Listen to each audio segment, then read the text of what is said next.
This didn't happen too long ago. In fact, it wasn't until after this happened that I learned about the horrific encounters others also had on Craigslist. I always thought it was relatively safe as long as you were cautious enough. Apparently, I didn't follow my own rules. This happened during the first month I moved into my new home. It was a pretty long journey. I moved from far away to an area that was practically new to me. I sold nearly everything before the move. So at first, I would casually scroll through Craigslist whenever I was bored, hoping to find something I needed, mostly furniture or things to make the house feel less empty.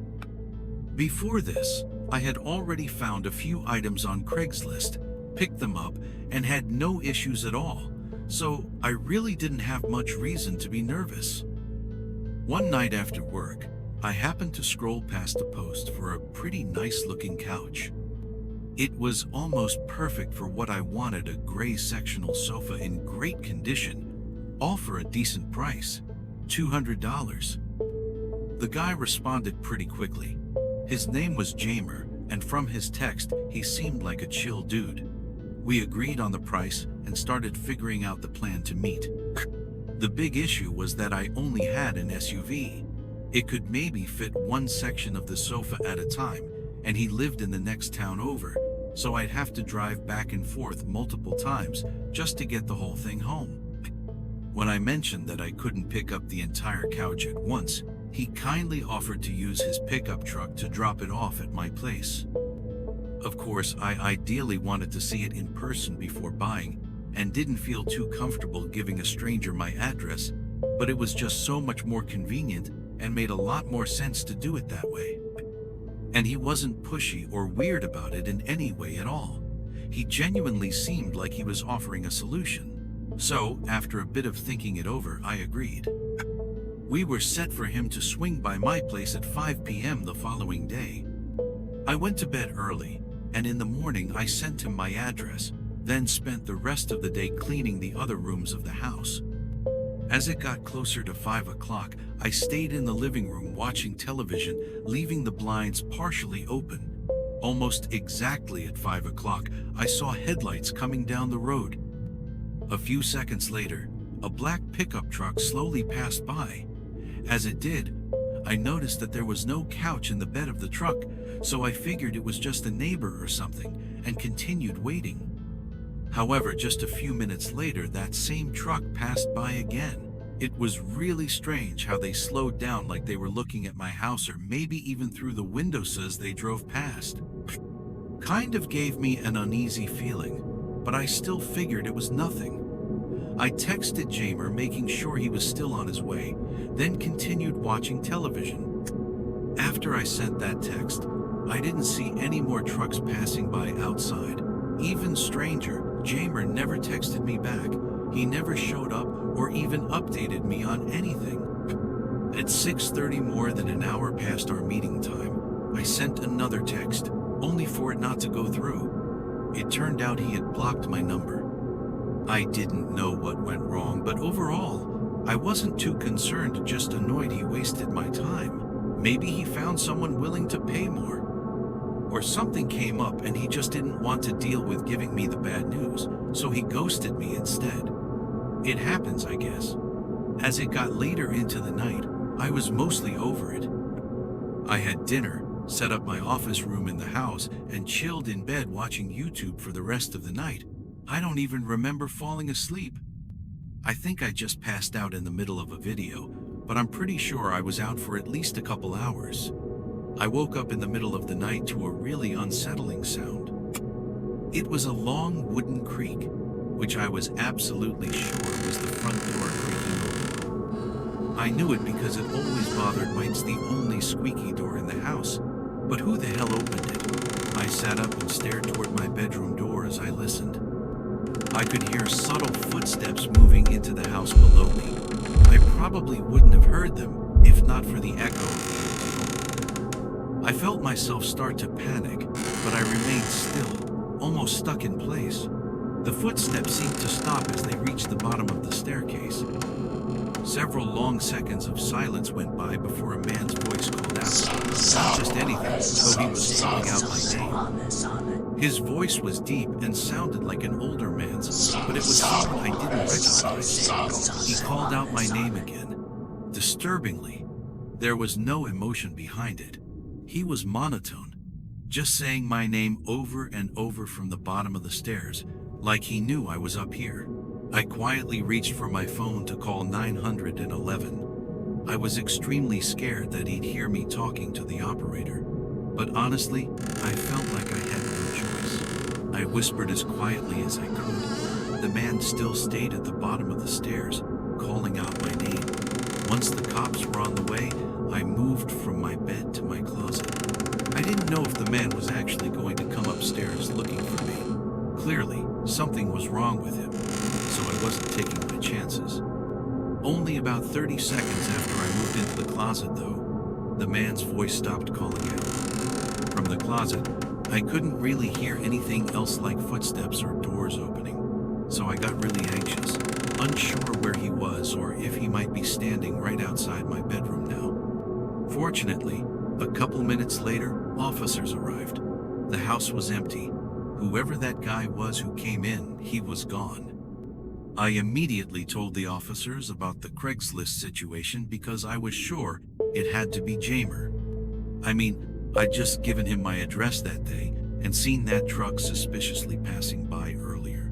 I still had his phone number, so I felt confident they could track him down. But there were a few problems. When my messages weren't going through, it turned out it wasn't because he blocked me. The number no longer existed. It was a dead Leneno way to trace it back to him. And the second issue is that even if we figured out who he was, there wasn't enough evidence to pin him as the one who broke in. Still, I'm almost 100% sure it was the guy from Craigslist. I wonder if maybe he planned to have me or anyone else who responded to his listing go to his place where he would be more prepared to do whatever it was he was trying to do. But for some reason, he thought he could still go through with it at my place by breaking in. Maybe he overestimated himself. I really don't know. It's also really strange that he stayed downstairs and just called out my name. Anyway, the cops said it looked like he picked the lock on my front door, so I replaced it and installed a camera. I didn't really have the option to move, so I'm trying to take every precaution necessary. Nothing has happened since. Every once in a while, I find myself browsing sites like Craigslist, eBay, and others for random things I might want or need. It's kind of like online thrifting, just something fun to do, and sometimes I even get great deals on stuff I wouldn't have bought otherwise. This was in 2018, so a pretty long time ago. I had found a few items on Craigslist that I was interested in. One listing showed a bin full of home decor-like candles, picture frames, and just cute decorations for around the house.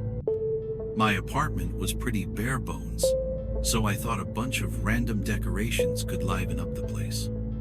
9:39. I messaged the woman April, and she was super kind. Basically, she said she was moving and wanted to sell off all the stuff she didn't want or thought might break during the move. Her goal was just to get rid of it all, so she didn't mind selling them for dirt cheap. She said for $20, she'd be happy to let me pick out whatever I wanted or even everything if I wanted all of it. We agreed to meet at a nearby grocery store parking lot after she got off work at 6 p.m. on a Thursday night. I got off work at 5 o'clock that day, so I just went straight there from the office. The lot was pretty busy around that time. I texted April my car's description and where I was in the lot, then just waited. It was the middle of winter, so I had the car's heater blasting and was hoping she'd arrive soon. But a few minutes later, she texted saying she was getting out late and asked if I could meet her at another lot closer to her. Obviously, this was a bit frustrating, but she seemed really sorry, and if it ended up saving both of us time, I guess it wasn't too big a deal to drive a little further. April sent over the address to another parking lot closer to her, so I entered it into my GPS and drove over. I hadn't been to that side of town very much, so I wasn't sure exactly where I was going. The drive took about 15 minutes. Even though it was only around 6:30, Because it was winter, the sun had already set and it was fairly dark out. But what made it even darker was that all the buildings around the lot had their lights off. Essentially, it was a small outdoor lot by a strip mall, but it was empty and nobody was there except for one car parked at the far end near the spaces. Something felt off as I pulled in. April mentioned she had a red Toyota SUV, which matched the only vehicle parked there. So I drove over and parked just a few spaces away. The contrast between the busy public lot she chose before and this deserted empty lot made me very uncomfortable. I told myself I'd just see how it goes since I was already there, and if anything made me feel too weird, I'd leave. I realized as I stood there that I couldn't see into her vehicle. The windows might have been tinted, and the lighting made it difficult to see inside. But while standing out there in the cold, I started feeling increasingly uncomfortable. I was only out there maybe 15 seconds before I decided to get back into my car and leave when the door on the other car opened. A man got out. He looked like he was in his 30s with dark hair and wearing a heavy winter jacket. He quickly explained that April couldn't make it, she was held up at work, so he was here to give me the stuff from Craigslist. I thought this was really weird. If that were the case, I'd have gotten a text. It felt like that information was hidden from me until after I'd already showed up. In my hesitation to respond, he also said that due to all the hassle, he'd let me take everything for free if I wanted. He smiled, opened the trunk, and motioned for me to come over and look. I didn't exactly know the best way to leave, but I was sure I was not going to go over there. Maybe if this were in a more public place, I'd be less skeptical. But out here, where nobody else was around, I was really unsettled. I quickly went back to my car. As I said, I was just going to call April really quick to make sure. His smile faded as I got back in the car. I opened my messages, then called April's number. A few seconds later, I heard a muffled phone ringing outside. I looked up. He slowly reached into his pocket and ended the call. My stomach dropped. In an instant, he started hurrying toward my door as I started the car and sped away. I was almost sure this was all set up, and there never was anyone named April. It was likely that man behind it the whole time, pretending to be an innocent woman selling decor to lure in people like me. I can only imagine what would have happened if I'd approached his trunk. 1450. After that night, I called my sister to tell her what happened, and she told me to call the police. So I did. However, since nothing actually happened, and there's technically no crime for pretending to be a woman named April even, though it was suspicious, they couldn't do anything. To me, it's very clear this was a setup, likely with horrifying intentions behind it. I really just hope nobody else fell for it. For the last several years, I've lived a normal life in the city. It's where I've stayed pretty much all day, every day. I own a condo just a couple miles from where I work, so everything is very convenient, and there was no reason to leave the area. This week, however, I had a couple issues with my condo that were starting to really bother me, and hiring someone to fix them would have been way overpriced. But I had no tools myself. So to save as much as possible, I went on Craigslist to see if anyone was selling some secondhand toolkits. It was about time I get one. Anyway, surprisingly, there were a ton. Some were worse deals than others, but I just needed some basic stuff. So I kept looking until I found something that seemed to send a lightly used toolkit with everything I needed at a respectable price. I sent an email, and within just 15 minutes, we were set to meet up. The guy said I could come by his place and pick it up tomorrow whenever I was available. I worked until 7 p.m., but I usually stay up late anyway, so that was fine. His address was pretty far, though at least for me. It was 45 minutes outside the city in a very small town I'd never heard of. On the satellite map, it looked like just around 100 houses clustered together in one area. The next day after work, I made the drive out of the city. The roads were pretty empty and, honestly, kind of nice once I was away from all the buildings. It was well past sundown when I started getting close. It appeared to be mostly wooded areas, with just a few gas stations and shops around. The neighborhood I pulled into was sketchy, to say the least. All the houses were mixed in with the forest and clearly very old. They looked like they had been there for over 100 years and hadn't had any renovations. Some looked abandoned for sure. That had me feeling a little put off as I continued through the wooded road and finally arrived at the address the guy had given me. It looked no different than all the rest of the Homes Mall, old and barely standing.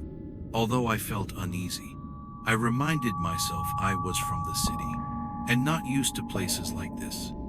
So maybe I was overreacting. I parked at the end of the driveway and stepped out. Right away, I noticed how quiet it was. It was so quiet that it felt unnatural. No people outside, no sounds from any of the houses, and no cars driving by, just dead silence. I walked up and knocked on the door. As I stood on the porch waiting, I had a weird feeling, like I kept looking over my shoulder. But after a minute, the door opened. A man about average height with longish brown hair and an unkempt beard answered. He definitely didn't look put together. He showed me inside, leading me to the living room where a thick tool bag holding all the tools he was selling sat on the couch. One thing that made the whole situation feel eerie was that the house had almost no lighting. There was only a single lamp in the living room that barely produced anything more than shadows. Also, as we walked in, I noticed the back door by the hallway was hanging off its hinges, completely broken and leading outside. I didn't exactly know what to examine, but honestly, I just wanted to pay and leave. I pretended to look through the kit, but quickly took out my cash and turned to hand it to him when I noticed he wasn't there. The room was empty. Where the hell did he go? I called out for him, but the house was extremely quiet. There were slight creaks from the walls and floors, like an old house settling, but I couldn't tell if it was wind. My adrenaline spiked. I think my gut knew this was really bad. I called his name one more time and then slowly headed back to the front door, leaving the toolkit behind. Just as I entered the hallway, someone was there. It was a different guy. I couldn't see him well because he was standing in shadow, but I could tell he was noticeably taller and broader than the first man. I said casually, I was just heading to my car to get some money if that's okay, hoping he'd move aside, but he didn't respond. The way he stood was deliberate, like he was blocking the hallway. I stood there, unsure what to do next. Just a second later, I heard a creak to my right. I turned my head. The room beside me was pitch black. I think it was the kitchen, but I couldn't see anything.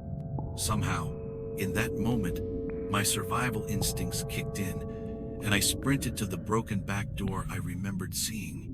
As I ran out of the house, I heard several loud creaks that definitely sounded like footsteps running behind me. Thankfully, the house didn't have a fence, so I was able to run around and back to the front. As I ran to my car, someone jumped out from behind it and started running away. I didn't know what they were doing, but I knew I had to leave, so I unlocked the car and sped away. I was still under an adrenaline rush for a while afterward. I'm pretty sure there were multiple people in that house, and at least one was trying to either break into my car or prevent me from driving away. I can't say exactly what they intended to do, but if I hadn't gotten out when I did, I'm not confident I'd ever have survived to tell this story.